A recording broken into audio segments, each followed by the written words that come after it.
What I got, you can't buy. It resides between my eyes. Walked through the fire, came out better on the other side. See, life's like a beach if you find the sand. And right now, I'm feeling like 100 grand. You are listening to Inspired Insider with your host, Dr. Jeremy Wise. Dr. Jeremy Weiss here, founder of InspiredInsider.com, where I talk with inspirational entrepreneurs and leaders. Today is no different. I have Jeff Krauss. He is founder of IEGNY.com and FanRoomLive.com. And Jeff, before I formally introduce you, I always like to point out other episodes of the podcast people should check out. Since this is part of the Top Agency series, I had Jason Swank on. Jason Swank built an agency to 8 figures and sold it. And then he started acquiring agencies, and he actually started an agency group, Agency 360. That was a really good episode. Talks about kind of the business space, valuation space. Another really good one was Todd Taskey. Todd Taskey pairs private equity with agencies. He's helped sell agencies. He's got the Second Bite podcast. So he says, Jeff, some of the agencies he sells, they sell to private equity sells again. So sometimes they make more on the second bite than they do on the first bite, again, talking about the valuation space. One of my personal favorites was the co-founder of Pixar. And he had some really good George Lucas stories, some really good Steve Jobs stories. So check out the one with Alvy Ray Smith and many more at InspiredInsider.com. This episode is brought to you by Rise 25. Rise 25, we help businesses give to and connect to their dream relationships and partnerships. How do we do that? We do that by helping you run your podcast. We're an easy button for a company to launch and run a podcast. We do the accountability, the strategy, and the full execution. So Jeff, we kind of call ourselves the magic elves that run in the background and make it look easy for the hosts so they can create amazing content, create amazing relationships and run their business. For me, I'm much like you, Jeff, from my research, the number one thing in my life is relationships. I'm always looking at ways to give to my best relationships. And I have found no better way over the past decade to profile the people and companies I most admire and share with the world what they're working on. So if you've thought about podcasting, you should. If you have questions, go to rise25.com or email us at support@rise25.com. I'm excited to introduce Jeff Krauss. He's the founder of IE Group. You can check them out at IEGNY.com. They're a top-tier event production company known for crafting unforgettable experiences. If you look at their page, and there's a photo gallery page, you'll see what I mean. Experiences for A-list celebrities and prestigious brands. Beginning as a promoter from Long Island, Jeff grew his company into a powerhouse serving clients like Saturday Night Live, the LA Dodgers, the Jackson family, and many, many more. He also co-created FanRoom Live, and he co-founded with Cedric the Entertainer. FanRoom Live is a digital platform that brings celebrities and fans together through one-of-a-kind interactive virtual events. You can check that out at fanroomlive.com. And Jeff, thanks for joining me. Thank you for having me. Let's start off, and so people can understand a little bit more about what you do, but talk about how you got Saturday Night Live as a client. Oh, that's a very, very interesting story. So years ago, I still am friends with. I became friends with Chris Rock's personal assistant. He actually introduced me to the head of talent relations at Saturday Night Live. Came down to a lounge that I was working with. We had a couple drinks, spoke about doing potentially some events together. Yeah, they actually ended up doing a party for the writers team and everybody that has to do with the writing department at Saturday Night Live at the bar that I was working with, or lounge, I should say. So I said to them after the party, hey, by the way, can you introduce me, or who handles the after parties and the after parties? So they said, well, the after party, which is more of a dinner, that's one thing. The after is handled by some other people internally. We can introduce you. Great. So they introduced me. I had a great conversation with the guy. He says to me, look, we'll do a couple parties with you. If everything goes great, then, we kind of want to take a little bit of a back seat. So we'll basically, give you the reins, so to speak. So we did a couple parties. Everything went great. I got them some great venues. Music was great. Everything went well. So I did not know how SNL works. And I kept reaching out, even on the weeks. I didn't realize that they plan these parties so last minute. So I kept reaching out about the next parties. So then I get a text back, basically says, don't call us, we'll call you, in a nicer language, by the way. I'm giving you the short end of it. In New York language, that seems pretty nice. Yeah. That's basically the Hollywood, New York way of saying, we'll call you when we have something. Okay, no problem. I was a little bummed, but whatever, it is what it is. 6 months go by. Friend of mine that used to work for the New York Mets, who now works for NBC, calls me up and he says, "Hey Jeff, by chance, would you want to work with SNL?" I said, "Yeah, of course." And I told him the story. I said, "So I don't know what's going to change with you calling me about it." He says, "No, no, no, listen. Meet I want you to meet my friends that work there or work with them and have a conversation because I think that there's multiple people that plan these parties." I said, "Well, I don't know about that. I mean, I'll meet them, but I don't know how much they're going to be able to do because whatever."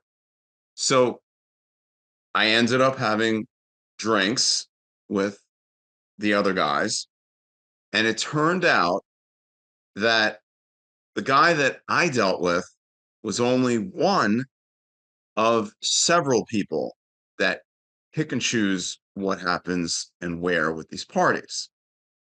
So my new point of contact said to me, same thing, give you a couple of parties.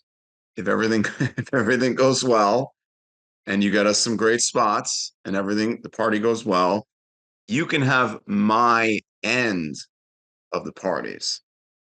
So that means essentially 1/3 or whatever that he plans.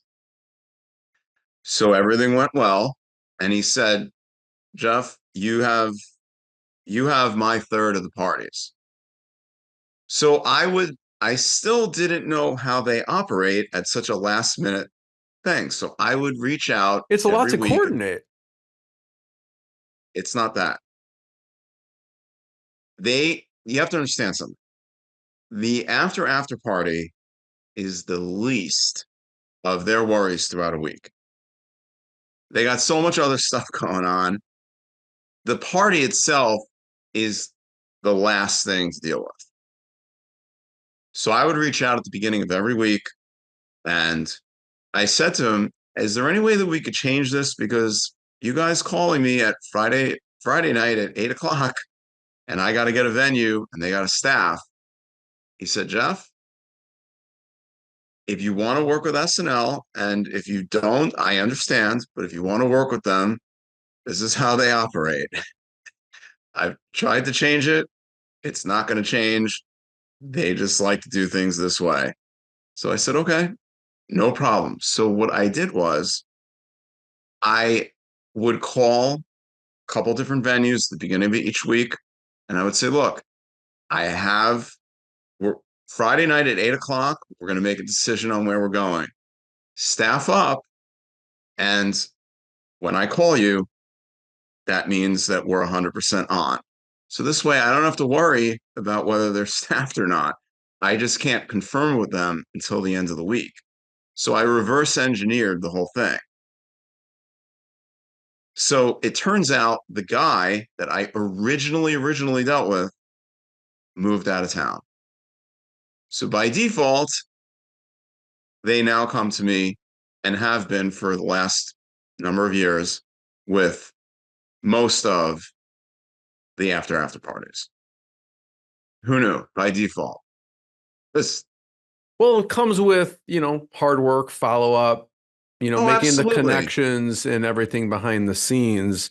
And you say, Jeff, goes well, right? Talk a little bit about what it takes, because there is a lot of moving pieces. What stuff do you typically have to arrange, and how does it work?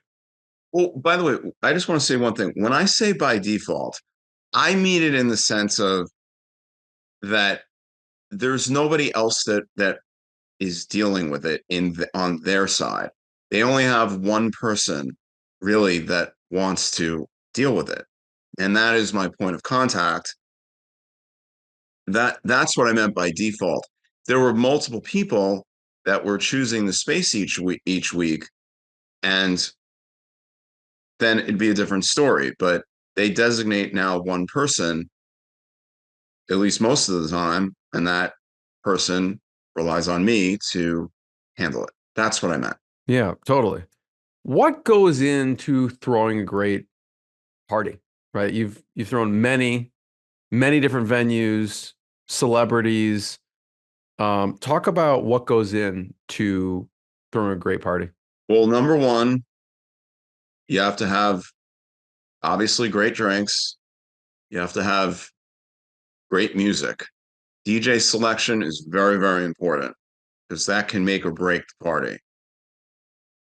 Uh, you have to have your staff all lined as far as who's going where, making sure that the doors open on time, just little things that you wouldn't think of.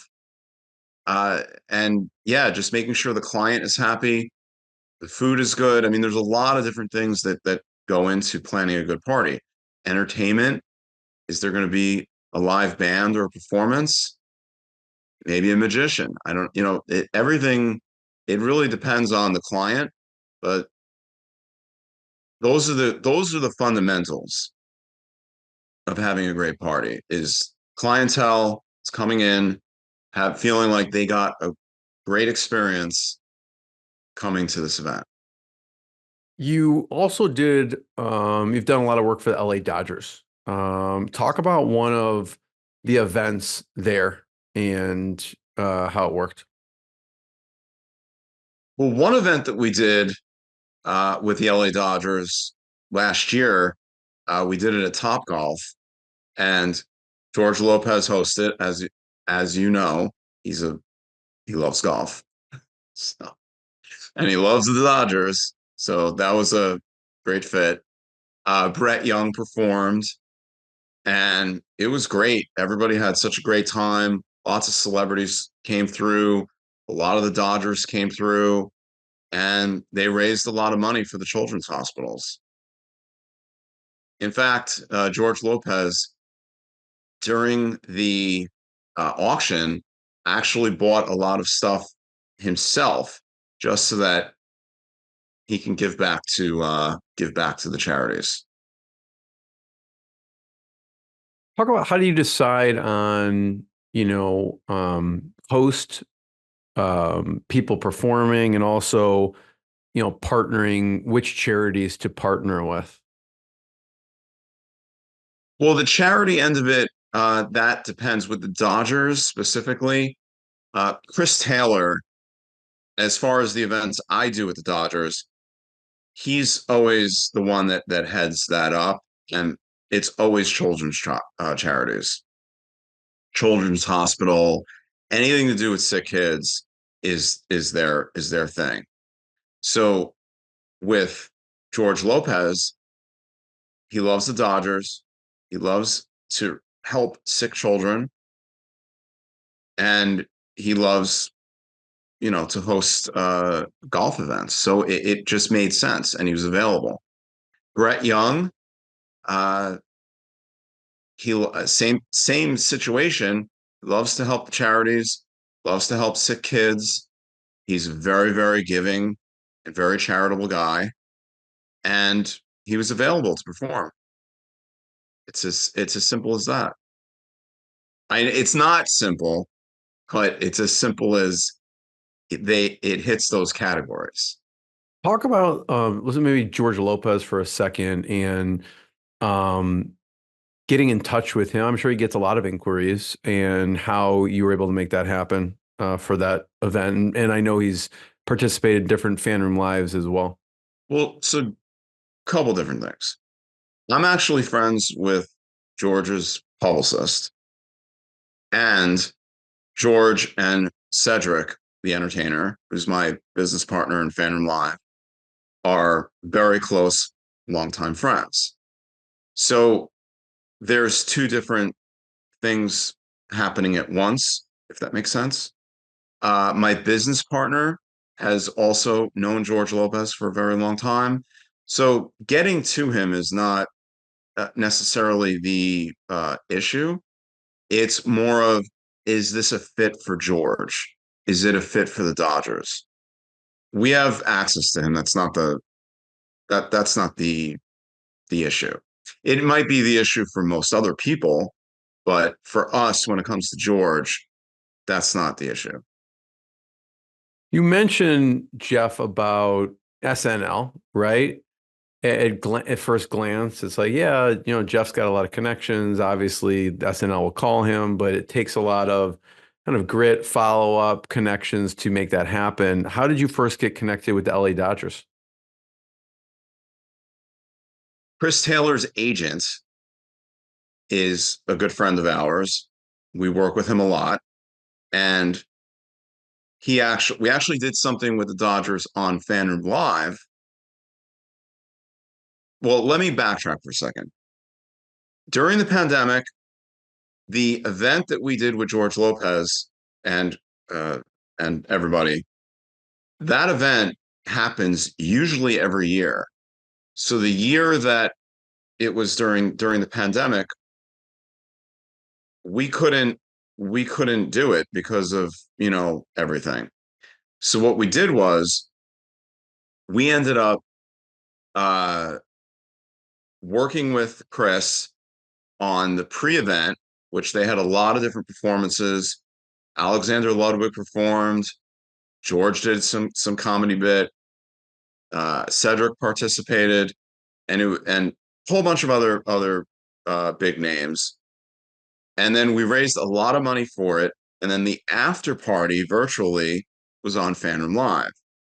So for the after party, we had Tyler Rich and Tashina Arnold and uh, Alexander Ludwig and Cedric and Chris Taylor and a few others that came in, and of course Jay Benjamin, who's the host of FanRoom Live and all around one of the best guys and funniest guys around, and Stacey Toy, who's also great person, and love having her aboard FanRoom Live as well.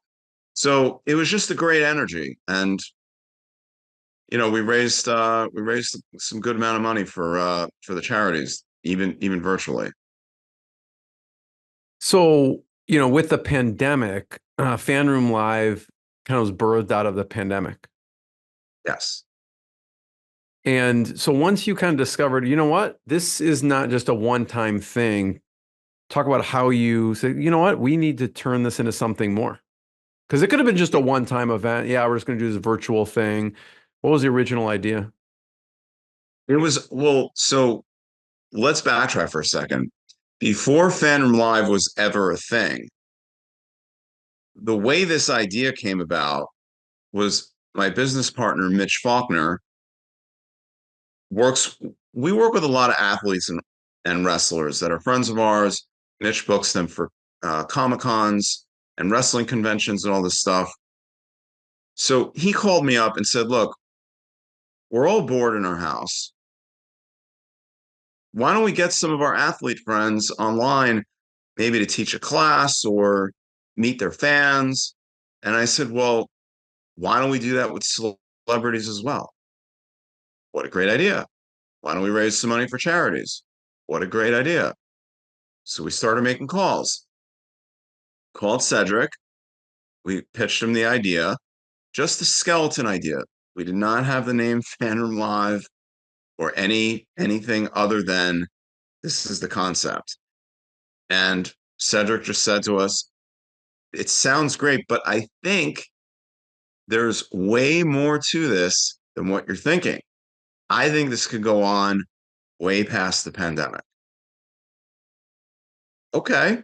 So we started, discussing partnership with him, and we started to brainstorm names and concepts and everything. And that is when FanRoom Live was born. You did. It wasn't that, yeah, the idea of it, the pure idea of it, just the skeleton idea of it was first. Then we named it FanRoom Live, and we came up with the actual format and everything to it. That birthed. So it wasn't just like, oh hey, let's do an event called FanRoom Live and be done with it. Talk about how it works a little bit. I know there's charities involved. Maybe it'd be good to talk about, and I know fans can buy tickets. There's where they get also some one-on-ones with the celebrity as well. I don't know if you want to talk about the big show and how that worked when you had the big show on FanRoom Live. Well, Paul White, who formerly is known as the Big Show when he was in WWE, came on to FanRoom Live to do a FanRoom Live event, and we actually connected with a charity called the Wrestling Warriors Project. And what they do is they bring sick kids with cancer and other illnesses to wrestling shows, and the kids get to meet their favorite wrestlers. Well, at the time, people weren't really traveling, especially they weren't traveling overseas. So there was a kid that. So let me just backtrack for a second. The charity brought on the kids on FanRoom Live to meet the Big Show, or Paul White. There was one kid in particular who came on. Paul, he was the biggest fan of Paul, like his biggest fan. So he took 15 minutes of his time, hung out with the kid, and the kid's face just lit up. It was like, so it was such an amazing feeling to be able to do that. At the end, uh, basically the Paul took off his shirt, signed it, and gave it to the charity.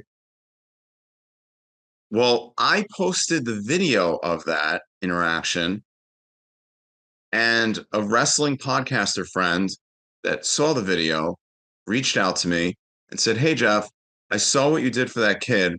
I saw what you did for the charity. I'll do you one better. I have two signed world title belts, one from The Rock, one from The Undertaker. So now we have three options. We have the signed shirt from Paul White, the Big Show, and we have two world title belts. One of the belts, which was signed by The Rock, we shipped to the kid in the UK. Turns out it was the kid's birthday a few weeks later. So the parents held on to the belt and gave the kid The Rock's signed world title belt on his birthday. It was amazing. The kid was so over the moon. It was the best birthday present that kid could ever have asked for. And then the Undertaker's world title belt, they auctioned off for a lot of money. So everybody won in the end. But I personally, that was one of my cherished moments, because we were able to do something for somebody that, like, these kids are fighting, cancer. They're way tougher than anybody can ever imagine. And to be able to do that for somebody, just to make them smile, even for 5 minutes or 10 minutes or a day, or a couple days is the best feeling. No, I love, Jeff, how, giving begets giving. You know what I mean? Just putting it out there, and it really inspired other people, your friend who's the podcaster, to give Yeah. more. Rob Wilds, by the way, that's the podcaster's name. Shout out. Awesome. Love it. How does it work? Let's say someone's, this sounds great, Jeff. I want to attend one of these. Do they buy a ticket? How does it typically work for a fan to get involved? Because I mean, I know some of these kids were invited straight from the charity, but let's say someone's listening to this and they want to, actually go on one of these. How does it work? Yeah, they buy a ticket to get onto FanRoom Live with whichever celebrity or athlete or musician or comedian is hosting on that particular day. It So just now, typically they'll go on fanroomlive.com and just see up and coming events, or yeah, there are some in the works that have not been announced yet, but yes, that is how it works. Or they'll see it on our Instagram or whatnot. But yeah, that's how it works. They just go on to the site and they could buy a ticket. It just so happens that uh, Paul White's event was happening, and a few days before, I connected with charity. So it was a great tie-in because Paul was doing it, and we brought the charity on. do people typically, because people can buy a ticket, but people can get one-on-one time with the celebrity too. Is that like additional VIP fee? How does that work as far as how the business works? No, well, typically we have three tickets, depending on the event, between two and three tickets. Ticket number one, which we don't always do, is to just get access to the event where people could just join. Ticket option number two is they get to hang out one-on-one with the celebrity during the FanRoom live stream. And ticket package number three is where they will also be able to hang out with the celebrity after FanRoom Live goes off and is now private. They get a one-on-one, they get a copy of their video. They get there's other perks, but basically they get more time with the celebrity privately, and they get different perks. We Win Oh, and Foundation. they get a, Yeah, and go they ahead. get and they get a screenshot selfie as well. I'm sure people love it. Yeah. We Win Foundation. What'd you do with them? Well, Tashina Arnold and her sister, they founded the We Win Foundation. So we did an event with them and Beth Bears, who are actually Cedric's co-stars of The Neighborhood. And we raised money and awareness for the We Win Foundation, which is an amazing charity. Uh, and Cedric actually popped in, and we got the three of them all at once. And it was a lot of fun. That was a very fun event and really great feeling to be able to raise money for them. You have some, different partners in the companies. Mitch Faulkner is one of those. How did you meet Mitch and the partnership come about? Mitch and I met many years ago. I want to say probably 15 years ago, maybe even more. And he was just coming up. I was more of a promoter back then, parties and that kind of stuff. And basically, our whole thing was just I'll introduce him to people that I know. He introduces me to people he knows. And our whole goal was we just wanted to get celebrities into the parties. He wanted to be able to book them for appearances. I just wanted to host them in the restaurants and in the parties. That was it. But what ended up happening was, as we were going along, people would then start reaching out to me, say, hey, uh, we want to book a celebrity for Art Basel or a Comic-Con that they saw me, in a photo or whatever. So we started doing it. And I started to help Mitch get some of these opportunities and we would just do them together. So what ended up happening was Mitch then came to me and said, hey, why don't we just do this together? Because you're doing the restaurant stuff, but now people are starting to call you for these appearances. Why don't we just collaborate on everything? Okay, great. And we just started doing it. And it was one of the best decisions that we've made together, because two people are better than one. Jeff, talk about, obviously you build a lot of relationships in your business throughout the years. What are some of the mistakes people make when they are building relationships, especially with high profile people like you interact with? I think the biggest mistake is that people take things very personally, that are not, they shouldn't really take personally. And that's one big mistake. I think patience is another. You have to have patience, and you have to have thick skin, and you have to be willing to work hard. Those are my things that I think people really overlook. I mean,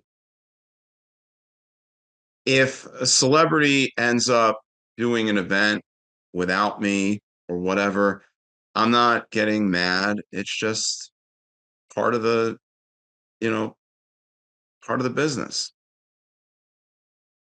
We'll do an event with them another time. It's not the end of the world. Other people would get offended.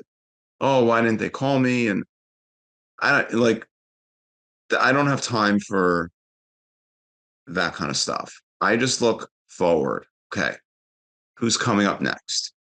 What's happening next? And I just keep moving forward.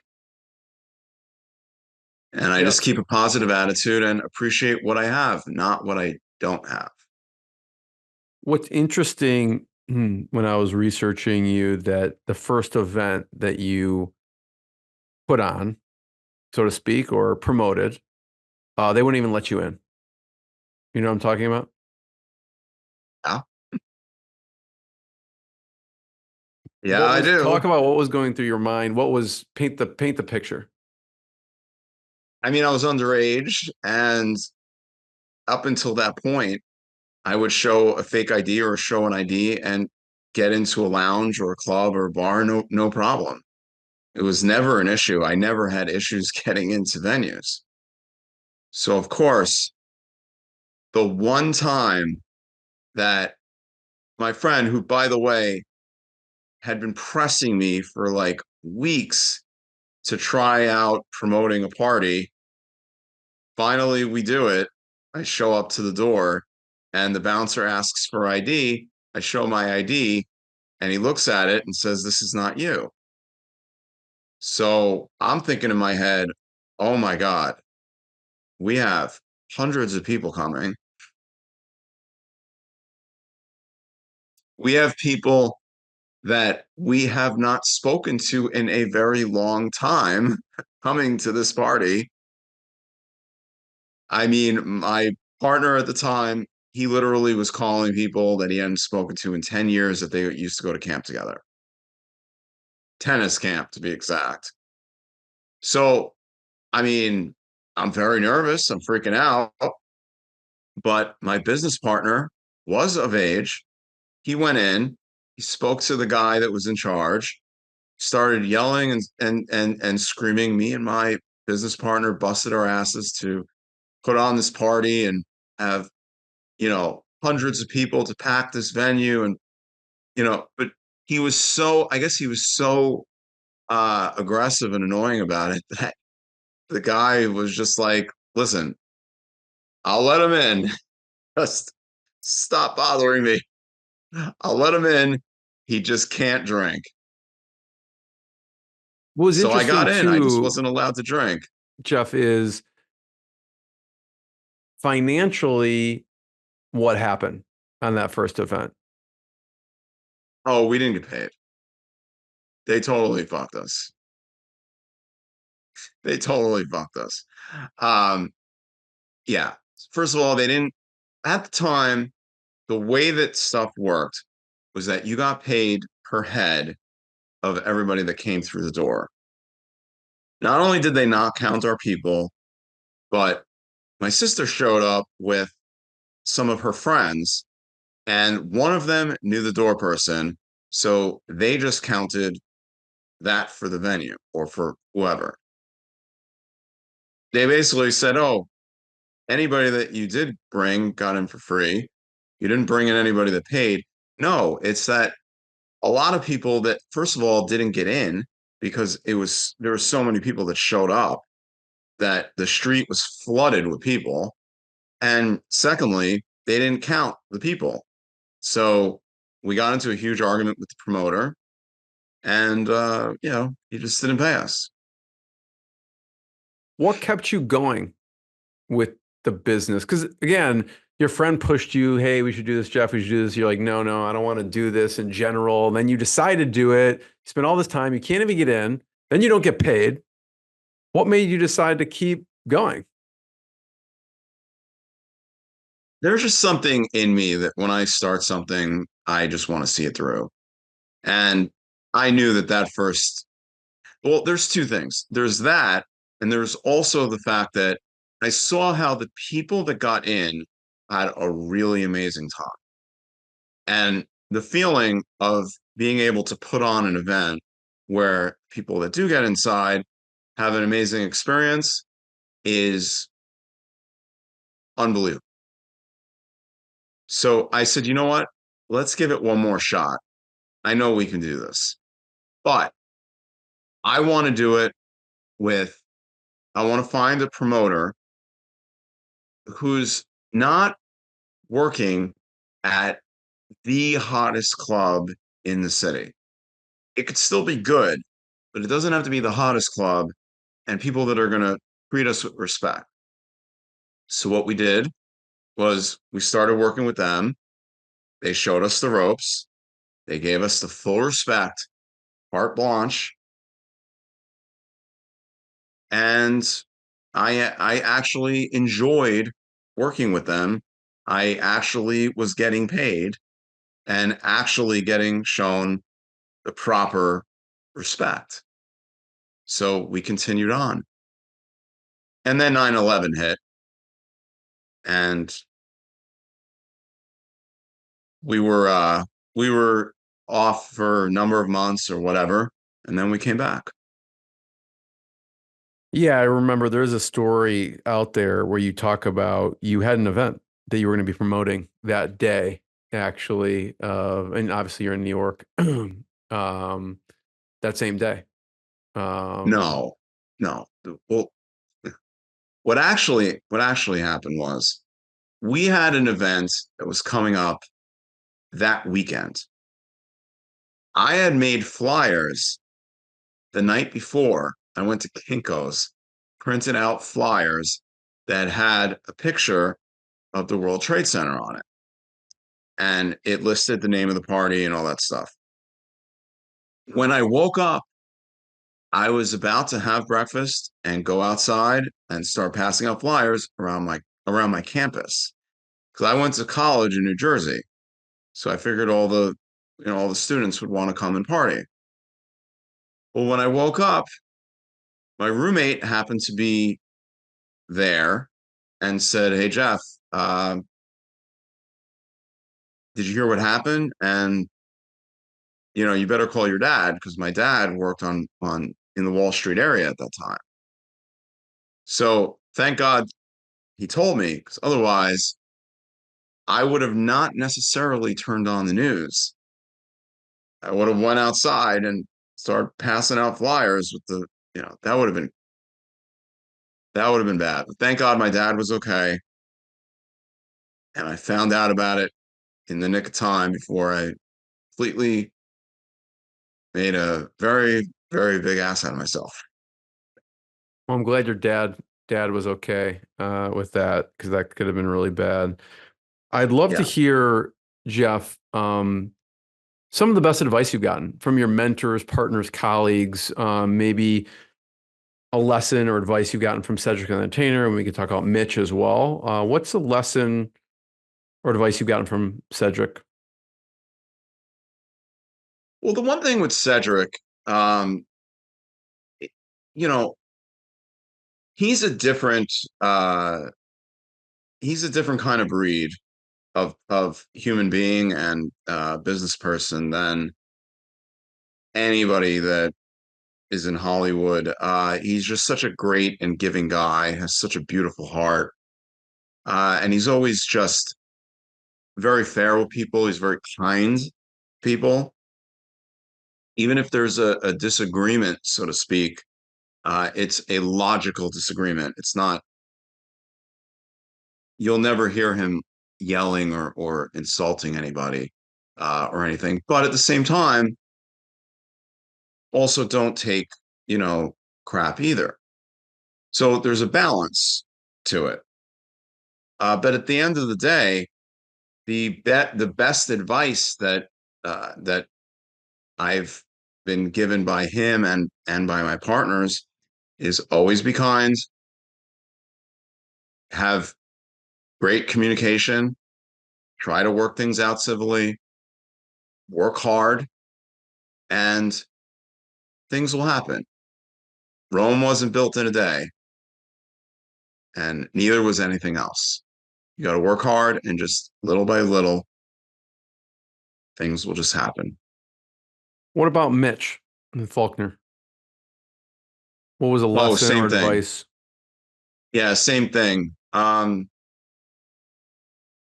It's just it's the same thing. He is another one that's one of the nicest people you'll ever meet. One of the most giving people you will ever meet. Even though yes, he is an agent, but he's literally one of the nicest people you'll ever meet in your life. And the biggest advice is relationships come first. Everything else comes second. And that's what we've done. Mitch and I have always been a relationship first group. Everything boils down to relationships and timing, of course, and hard work, but relationships are absolutely the most important thing. What do you expand on a little bit? What do you mean by relationships come first? Well, always doing the right thing by people. It's it's just you want to build your relationships. It's not just, hey, you know, we did this one thing and great, see you later. No, we'll check in and see how people are doing and wishing them a Merry Christmas and Happy Thanksgiving. And but it's a genuine thing. It's not like I'm wishing somebody Thanksgiving just because I want to get something from them or whatever. Um, we do it because we genuinely like the people that we work with and are friends with. Yeah, it's kind of a no expectation follow up, just to check in. Correct. Jeff, I want to be the first one to thank you. Thanks for sharing your journey, your lessons. It's pretty crazy when you think back to the first event to now, I'm sure. And I want to just point people, if you've been watching the video we've had up on there, you can check them out, iegny.com and fanroomlive.com to learn more about up and coming events and what's going on. And Jeff, I just want to be the first one to thank you. And we'll see everyone next time. Jeff, thanks so much. Thank you for having me. Thanks, everyone. What I got, you can't buy. It resides between my eyes. Walked through the fire, came out better on the other side. See, life's like a beach if you find the sailing right now. I'm feeling like 100 grand.